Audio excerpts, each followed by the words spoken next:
Queridos e queridas irmãs, amados do Eterno, amados do Altíssimo, que a paz de nosso Senhor Jesus Cristo esteja com cada um de vocês. Que alegria nós nos encontrarmos aqui nesse itinerário que nós estamos fazendo nesses dias, nesta grande temporada de oração, de formação e de avivamento. Quero que você abra a sua Bíblia lá em 1 Coríntios capítulo 12, versículo 4. Porque nós vamos partir desta palavra durante toda essa nossa partilha. A palavra diz: há diversidade de dons, mas um só Espírito. Os ministérios são diversos, mas um só é o Senhor. Há também diversas operações, mas é o mesmo Deus que opera tudo em todos. A cada um é dada a manifestação do Espírito para proveito comum. A um é dada pelo Espírito uma palavra de sabedoria, a outro uma palavra de ciência por esse mesmo Espírito, a outro a fé pelo mesmo Espírito, a outro a graça de curar doenças no mesmo Espírito, a outro o dom de milagres, a outro a profecia, a outro o discernimento dos Espíritos, a outro a variedade de línguas, a outro, por fim, a interpretação das línguas. Mas um e o mesmo Espírito distribui todos esses dons, repartindo a cada um como lhe apraz. Palavra do Senhor, graças a Deus. Repare que essa palavra Espírito está na letra maiúscula, exceto quando se trata do dom do discernimento dos Espíritos, que Espíritos está em letra minúscula, o início.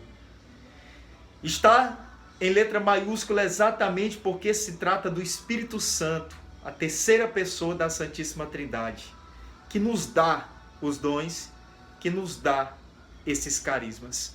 Nós vamos falar nesta nossa partilha desse tema, ministério. Eu tenho um, já é algo que eu venho questionando você há alguns dias, sobre vocação e sobre ministério.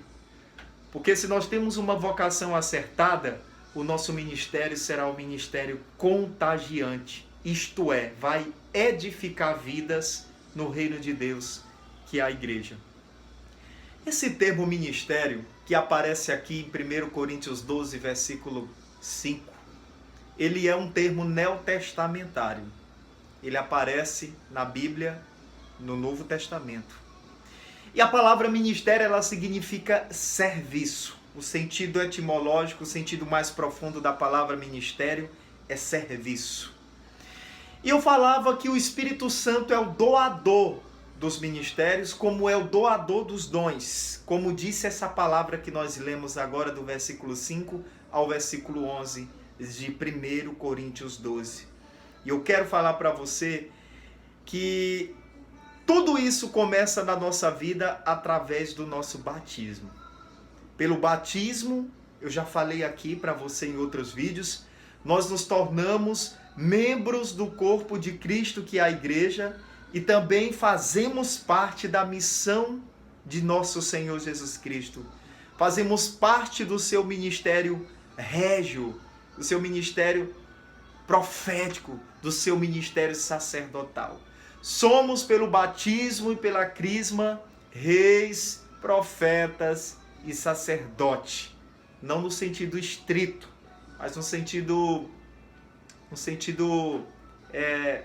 pessoal do chamado de cada um de nós do ser cristão. Porque no sentido estrito, Jesus, ele é o rei, o profeta e o sacerdote. Ele é o Senhor. Irmãos, a primeira coisa que eu quero convidar nessa nossa reflexão a nós entendermos é que a igreja, ela é ministerial por natureza. Quando o Espírito Santo manifesta a igreja em Pentecostes, logo essa igreja vai se organizando em ministérios hierárquicos e ministérios carismáticos. Ou seja, a igreja vai organizando a sua estrutura ordenada, a sua estrutura hierárquica, e vai também vivendo a sua estrutura carismática. Isso, atualmente, está mais em ênfase desde um acontecimento chamado Concílio Vaticano II, que aconteceu na década de 60. Onde o Concílio Vaticano II trouxe à discussão essa questão dos ministérios na vida dos leigos. Entenda-se por leigos as pessoas que não são religiosas e que não são sacerdotes, que não fazem parte do clero. Todas essas pessoas que não fazem parte do clero e que não são religiosos, elas são leigas. Eu sou leigo, você é leigo. E desde o Concílio Vaticano II, na década de 60, a igreja ela trouxe essa discussão e ela trouxe essa importância dos ministérios leigos na vida da igreja. Por uma igreja ministerial, mas não só nos ministérios ordenados, mas nos ministérios carismáticos, nos dons carismáticos, não só nos dons hierárquicos, mas nos dons carismáticos. Eu sei que até aqui você já está martelando a cabeça e tentando entender o que eu quero dizer. Mas no decorrer dessa nossa partilha nós vamos compreendendo melhor aquilo que eu quero falar para cada um de vocês. Dentro da nossa realidade de igreja, eu acredito que a maioria fazem parte do movimento da renovação carismática católica. E esse termo ministério, ele é muito usado dentro da renovação carismática católica. Quando se usa esse termo ministério, está se referindo aos diversos serviços apostólicos que são realizados dentro do movimento da renovação carismática católica. Mas também a própria igreja, as igrejas particulares, as dioceses, elas autorizam ministérios leigos, através do ministério dos ministros da comunhão eucarística, dos ministros da palavra, dos catequistas e de outros leigos que fazem serviços específicos dentro de uma igreja local, de uma diocese. São ministérios que o bispo institui, que o bispo autoriza essas pessoas a exercer esses ministérios, com essa especificidade. Mas também a igreja, através dos bispos, ela reconhece essa outra especificidade de ministérios na vida dos leigos, que são os ministérios, os serviços apostólicos na vida dos leigos, pertencentes ao movimento da renovação carismática católica, quanto também das novas comunidades de matriz carismática. É importante dizer isso, é importante falar isso aqui, que esses ministérios na renovação e nas novas comunidades, eles são reconhecidos pela própria igreja. E tudo foi afirmado no Concílio Vaticano II. Querido irmão, querida irmã, o carisma, que é dom, caris, dom do Espírito Santo, ele é a base ministerial. O carisma, ele é a base ministerial, é a base para todo e qualquer ministério. Não existe ministério aleatório sem ter uma matriz, sem ter uma base chamada carisma.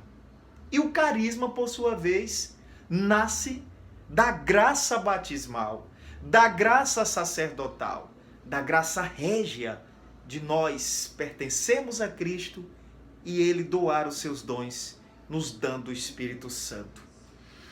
E prosseguindo nessa nossa reflexão sobre ministério, eu tenho um, eu preciso também te dizer que o Espírito Santo, por conseguinte, já que tudo nasce no batismo e que Ele que nos dá os carismas, que é a base de todos os ministérios, Ele, Espírito Santo, é o que suscita esses ministérios, é o que suscita esses serviços.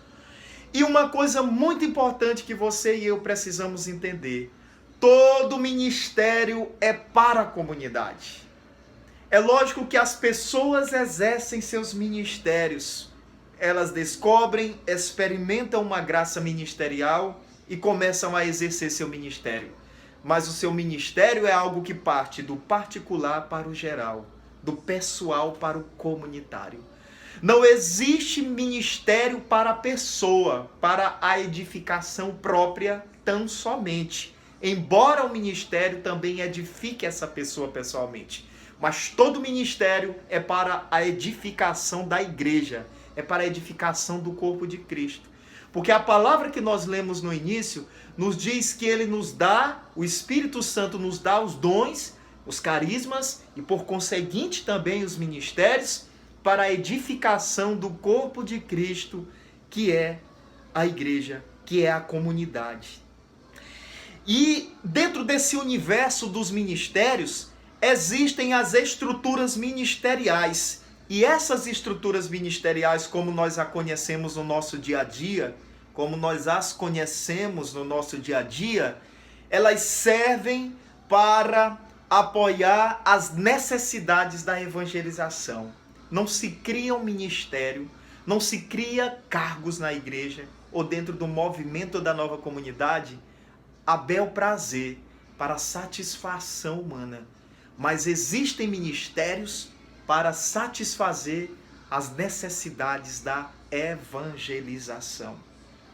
Todo ministério, ele é serviço, porque no início da nossa reflexão eu dizia para você que o termo significa serviço. A palavra ministério significa serviço. Todo ministério, ele é um serviço, mas nem todo serviço ou atividade que algum leigo realize dentro da sua paróquia ou da sua diocese seja efetivamente um ministério.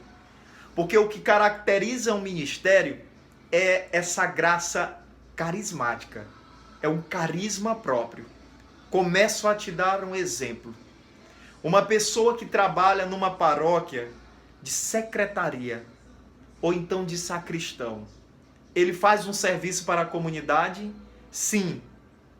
Ele faz um serviço ministerial? Não efetivamente. Existem atividades que é também para a edificação da comunidade, mas que não são ministérios. Não existe o ministério da secretaria da paróquia. Não existe o ministério daquele que faz o trabalho de arrumar a igreja, de arrumar o presbitério. Não existe esse ministério efetivamente, nesse sentido que eu estou falando. Mas de outro lado, aqueles que são chamados a pregarem a palavra de Deus, eles são ministeriados no carisma da palavra. Então, entenda essa distinção fundamental para nós sabermos que todo serviço, todo ministério é dado graça de Deus para a edificação da comunidade, e todo ministério é serviço, mas nem todo serviço, ainda que edifique a comunidade, é ministério. O ministério, ele é um agir eclesial. Eu vou tentar explicar isso aqui para você da forma mais sintetizada possível, para que você não trave o seu raciocínio, que você tenha um bom aproveitamento nessa nossa pequena partilha. O ministério, ele é um agir eclesial. Vamos começar a falar aqui algumas coisas. Existe o agir como cristão, existe o agir enquanto cristão. O que é o agir como cristão? O agir como cristão é eu, em determinadas situações, em todas as situações da minha vida, eu como cristão, agir como cristão. Ou seja, agir de acordo com a palavra de Deus, o evangelho, a tradição da igreja, o ensino da tradição da igreja e o magistério da igreja.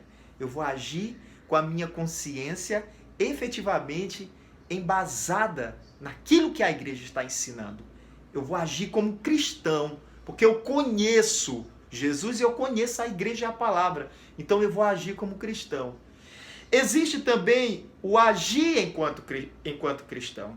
É o agir diante de determinadas situações. Por exemplo, em situações de injustiça social, eu vou agir enquanto cristão. Por exemplo, contra o aborto.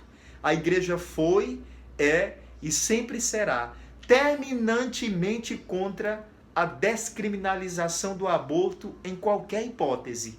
Eu preciso agir enquanto cristão, me posicionando junto com a igreja, dizendo não ao aborto.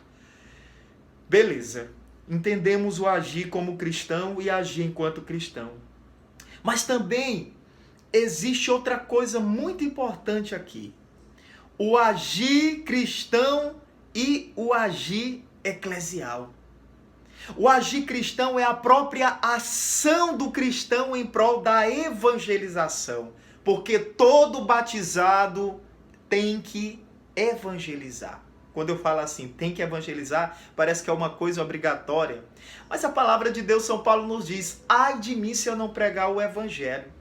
Você que é casado, vocação matrimonial, você que é celibatário ou religioso, religiosa, seja qual for a vocação que você trilhou, que você vai trilhar, você precisa evangelizar no seu estado de vida. É esse agir cristão em prol da evangelização. Todos nós temos que evangelizar, nós temos uma corresponsabilidade com a hierarquia da igreja, como leigos, a sermos fermento na massa, a sermos operários das últimas horas, a sermos operários da vinha, a sermos os chamados e os escolhidos da parábola, a sermos sal da terra e luz do mundo. E aqui entra o agir eclesial. O que é o agir eclesial? É quando o ministério age, quando a pessoa age no ministério também. Ela está agindo em nome da igreja e enviado pela igreja. Porque aqui entra outra coisa muito importante, irmão, a que nós devemos mergulhar e entender. No Evangelho de João, no capítulo 15, fala da parábola da... não é uma parábola efetivamente, Jesus faz uma grande analogia ao reino de Deus, sendo o Pai, sendo o Filho e o Espírito Santo, aqueles que estão ali naquela palavra da videira, sendo revelados, a trindade da qual nós estamos ligados, a qual nós estamos ligados através da nossa vida, do nosso ser cristão, do nosso batismo. E ele diz que o ramo não pode dar fruto se não estiver ligado na videira. O Pai é agricultor, ele é a videira, e nós somos os ramos. E é o Espírito Santo que faz a videira frutificar. Então isso aqui é comunhão, é uma igreja de koinonia, de comunhão, é uma igreja ministerial, é uma igreja de unidade. E essa unidade, ela está faltando muitas vezes no agir eclesial de muitos ministeriados, que às vezes querem agir sozinhos, por conta própria. E aí, meu querido, minha querida, eu digo para você uma coisa muito importante. Nenhum ministério, ele pode estar condicionado à vontade de uma pessoa. Vou já falar para você aqui. Nem todo carisma é ministério. Como eu falei ali atrás, que nem toda atividade é ministério. Nem todo carisma também é um ministério. Certo? Embora a dimensão do serviço deva caracterizar todo e qualquer carisma. Não é difícil de entender isso aqui, irmão. Significa que nem todos os dons que o Espírito Santo nos doar deverão ser transformados em um ministério, em uma ação própria de um ministério, em um apostolado próprio, em uma ação própria de um ministério. Mas todos os dons precisam estar a serviço da comunidade, como diz a palavra que nós tomamos no início. E aí eu falo o que eu já dizia ali atrás, o ministério, ele está a serviço do órgão que o legitimou e para o qual ele foi reconhecido e autorizado. O nosso ministério de pregar a palavra de Deus, dentro da renovação carismática católica, está condicionado à renovação carismática católica que criou e autorizou esse ministério, que discerniu pelo poder do Espírito Santo e pelo dom do discernimento, e que foi acolhido pelos bispos da igreja. Mas eu não posso, dentro desse ministério, ter um agir individual. Você, dentro do ministério que você foi chamado, você não pode ter um agir individual. Porque o ministro, ele não é um ministro da sua própria causa, mas ele é um ministro da causa da igreja, da causa do movimento. Aqui é o agir eclesial. Todas as vezes que ele prega, ele precisa estar totalmente imbuído de autoridade, de sabedoria e de envio da igreja, porque ele não pode fazer as coisas no seu nome. É Jesus quem nos envia através da igreja, através das lideranças, através dos bispos. E para encerrar, meu querido irmão, minha querida irmã, essa nossa reflexão sobre ministério, eu tenho um. Nenhum evangelizador pode evangelizar no seu próprio nome ou pelo seu próprio critério ou de forma individualista, mas deve evangelizar em comunhão com seu padre, com seu bispo, com a sua liderança local.